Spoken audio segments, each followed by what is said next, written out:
आमदार सतेज पाटील यांच्या संकल्पनेतून तपोवन मैदानावर सतेज कृषी आणि पशुपक्षी प्रदर्शन आयोजित करण्यात आले. 8 डिसेंबरपर्यंत चालणाऱ्या या प्रदर्शनाला शेतकऱ्यांचा उदंड प्रतिसाद मिळतोय. या प्रदर्शनात शासनाच्या कृषी विभागाच्या वतीनं शेतकऱ्यांना शेतीविषयक अद्ययावत माहिती देण्यात येतेय. कृषी विभागानं शेतकऱ्यांसाठी विकसित केलेल्या महाविस्तार या ॲपबद्दल शेतकऱ्यांमध्ये उत्सुकता आहे. या प्रदर्शनात या ॲपची माहिती जाणून घेण्यासाठी शेतकऱ्यांची गर्दी होतीये. जिल्हा अधीक्षक कृषी अधिकारी जालिंदर पांगिरे यांनी हे ॲप शेतकऱ्यांसाठी उपयुक्त असून जास्तीत जास्त शेतकऱ्यांनी त्याचा वापर करून शेतीला तंत्रज्ञानाची जोड द्यावी असं आवाहन केलंय. कृषी विभागाने महाविस्तार AI ॲप हे मोफत ॲप लॉन्च केलेलं आहे. या ॲपच्या माध्यमातून शेतकऱ्यांना शेतीविषयक विविध बाबींबाबत सल्ला मिळतो. पिकावर पडणारे विविध कीड आणि रोगाबाबत त्याचं योग्य मार्गदर्शन होतं.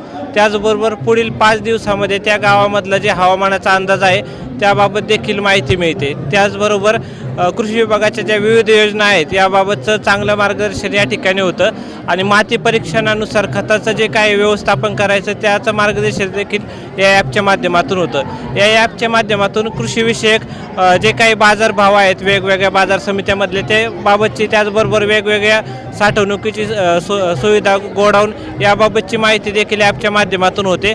तर आज या ठिकाणी प्रदर्शनामध्ये आम्ही कृषी विस्तार ॲपच्या रजिस्ट्रेशन वाढवण्यासाठी कॅम्प आयोजित केलेला आहे.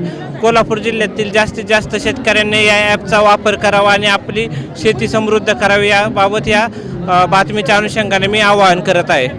या प्रदर्शनात कृषी विभागाच्या वतीनं परीक्षणासाठी मातीचा नमुना कसा घ्यावा, पौष्टिक तृणधान्याचं महत्त्व, महाडीबीट अर्ज एक योजना अनेक, गोपीनाथ मुंडे शेतकरी अपघात सुरक्षा सानुग्रह अनुदान योजना यासह कृषी विभागाच्या विविध योजनांची शेतकऱ्यांना माहिती देण्यात येतेय.